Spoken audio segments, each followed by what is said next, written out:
Welcome back to another Remnant 2 build guide. My name is Dudley, and today I'll be showcasing my latest build, the Blood Hunter. The Blood Hunter is a hybrid DPS support build with high carry potential. With a focus on minimizing skill cooldowns through bleed crits, this build is capable of providing constant team buffs, all while putting out huge sustained damage. If you're looking to try a fun and fresh build for the upcoming Awakened King DLC, look no further. And now, on to the build. First up, Archetypes. For our Prime Archetype, we'll be using Handler. Handler provides us with a ton of utility. The Prime perk, Bonded, essentially provides a second life to you or your teammate. Handler also gets 30% range and skill damage, 5% range and skill crit chance, 10% movement speed, 15% reduced stamina cost, and 30% revive speed. Lastly, the Best Friend perk will fully heal your companion on Relic use. Make sure to keep an eye on your companion's health, as if they go down, you'll lose access to almost all of Handler's kit. In the event that your companion does go down, make it a priority to have you or a teammate revive them. For our secondary archetype, we'll be going with Alchemist. Alchemist provides 25% all damage and 5% crit chance. Additionally, the Alchemist perk, Panacea, allows any consumable buffs to also be applied to our teammates upon use. Finally, the Relic perk, Experimentalist, provides a 60-second buff to all allies within 20 meters. Handler and Alchemist make for excellent support archetypes, as they have a wide variety of team buffs available to them. We'll be going over each skill and how they can be adapted to the situation at hand. Handler skills include Guard Dog, Support Dog, and Attack Dog. Upon activation, these skills grant a buff to all allies within 20 meters. Guard Dog reduces damage by 15%, as well as increased threat and damage reduction for your companion. This will allow your companion to aggro and tank enemies more effectively. I recommend using this ability during horde defense type events like at Root Nexus, Labyrinth, or Corrupted Harbor. Support Dog provides 2% health per second and 25% increased movement speed. While the healing over time is handy for most situations, the increased movement speed makes this an exceptional skill for world exploration. Attack Dog increases damage by 20% for all allies. Your companion also gains a passive 20% attack buff. Best used for bossing, I like to switch to this skill at the checkpoint right before a boss fight. For Alchemist, we have the Vial skills. These skills include Stone Mist, Frenzy Dust, and Elixir of Life, each of which can be placed at your feet or thrown at a target. Stone Mist grants 25% damage reduction, reduced stagger, and immunity to status effects. Pair this with Handler's Guard Dog skill for some extra tankiness. It may also prove useful against status effect wielding enemies. Frenzy Dust increases fire rate, reload speed, and melee speed by 20%, raising our overall DPS. Additionally, increases movement speed by 15%, making it especially useful for not just bossing, but also world exploration. And finally, Elixir of Life. While the effect is active, it not only grants 5 health per second, but it also provides an auto revive if you're downed. You may also use this skill to revive already downed teammates. Keep in mind that there is a 3-minute cooldown for the revive effect. This is my absolute favorite skill to use during co-op sessions. Now for trait allocation. Since we're running Handler Alchemist, we are given Kinship and Potency for free. Kinship reduces friendly fire by 80%, and while not the strongest trait, it may prove useful against trigger-happy teammates. Potency, however, is extremely valuable as it increases consumable duration by 100%. Start out by maxing Expertise. Expertise reduces skill cooldowns by 20%, making it a vital part of the build. Next, max out Vigor and Fortified to increase max health by 30 and armor effectiveness by 50%, increasing our survivability. Max out Regrowth and Triage to increase health regeneration by 1.5 health per second and healing effectiveness by 50%. These traits both work together to provide increased sustain. Triage will also increase our healing output, boosting the build's support capabilities. Then, put 9 points into ammo reserves. This build tends to use a lot of ammo, so the 45% ammo boost works to reduce any possible downtime. Lastly, split the 10 remaining points between Siphoner and Rugged. Siphoner grants us lifesteal, further increasing the build's sustain. Rugged increases the health of our companion, ensuring we don't lose access to Handler's kit if they were to go down. And now, for the actual loadout. As for armor, it's entirely up to you. Here I'm rocking my favorite heavyweight fashion. For this build, feel free to use any relic that suits your playstyle. I personally enjoy using Tranquil Heart, as its passive healing allows us to focus on popping buffs and putting out damage. For Relic Fragments, I recommend skill duration, skill cooldown, and ranged crit chance. Moving on to our Trinkets. For our Amulet, we'll be running Abrasive Whetstone. Abrasive Whetstone provides significant crit buffs against bleeding enemies, granting 15% crit chance and 30% crit damage. Since we're running Handler, our companion is capable of inflicting bleed against enemies. This build also takes advantage of the Twisting Wounds mutator, which we'll go over shortly. For our first ring, we have Sapphire Dreamstone, which reduces skill cooldowns by 3% upon landing a critical hit. Thanks to our high skill cooldown reduction and crit chance, this ring allows us to provide constant buffs for our team. Next, we have Stone of Continuance. This increases skill duration by 25%, further extending the effectiveness of our skills. Since we're stacking crit, Probability Cord is an obvious choice. Probability Cord increases crit damage by 30%. For our last ring, I recommend Seal of the Empress, which increases max health by 20. This ring is a great choice as it opens up other options, allowing us to run the Xenoplasm concoction without sacrificing too much survivability. Alternatively, you may run the Zanaya's Malice for up to 30% more weak spot damage. Now let's take a look at the weapons we'll be using for this build. For the melee slot, I recommend anything with a projectile, especially World's Edge.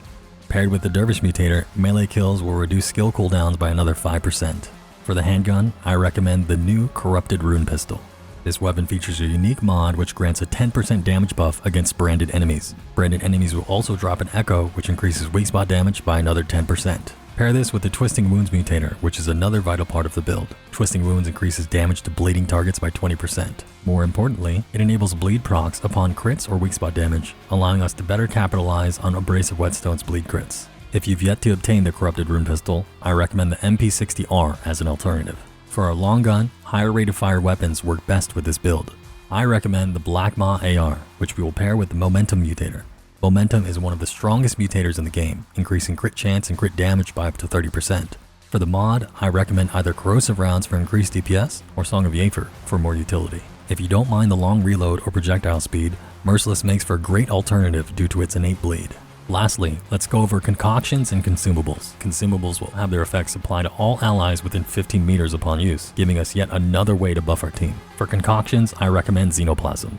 Xenoplasm reduces skill cooldowns by 10%, further increasing our skill uptime.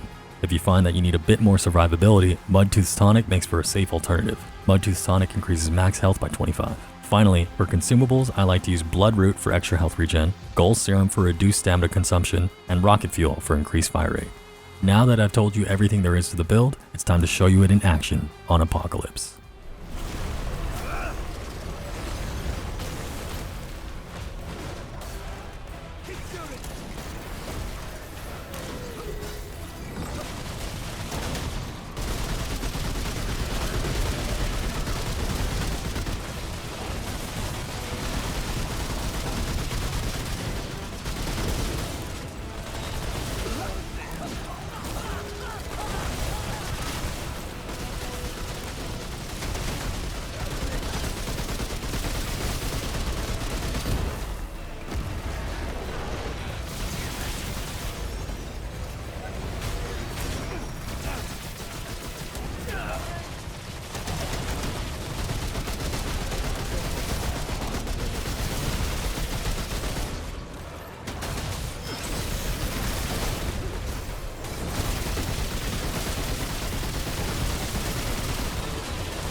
I hope you enjoy the Blood Hunter build as much as I have. A lot of time was spent on build testing and putting this video together, so if you enjoyed it, please give a thumbs up and consider subscribing to the channel. If you have any fun builds you'd like to share, leave a comment or post it in the community Discord. For more content like this, check out my live stream on Twitch where I regularly stream Remnant 2 and more. Thank you so much for checking out my build guide. My name is Dudley and I hope to see you in the next video.